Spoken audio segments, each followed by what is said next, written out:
setting up our aggregate demand and aggregate supply model at equilibrium. That means we're at long run or full employment equilibrium, and all three, my short run aggregate supply, aggregate demand, and long run aggregate supply, are going to cross right here at full employment or long run equilibrium. That's going to get us at this price level, and everyone's working, we're making all the GDP we could. Now, unfortunately, something happens that's going to make aggregate demand decrease. So, aggregate demand decreasing can be anything that happens to our economy. So, CIGX equals AD.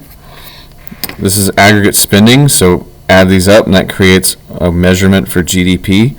So I know if one of these decreases, then aggregate demand is going to decrease as well. So consumer confidence, investment can be down, government spending, they could cut their budget, or something could happen with our exports. So aggregate demand going down. If I have a down arrow, that means we decrease to the left, because now all of a sudden aggregate demand with the same amount of items available in the economy is going to decrease. So instead of demand pulling inflation up, demand's going to decrease, and that's going to actually deflate the economy. So now where we have our new short run equilibrium, where aggregate demand is crossing right here with the same amount of supply available, we know this: if people don't want it, then the price drops. There's a certain amount of that in the economy. So aggregate demand going down is going to put us at this level of output. So remember, output is how much GDP we're making or how much people are wanting. Aggregate spending is decreasing. That's going to put us at that short run equilibrium right there.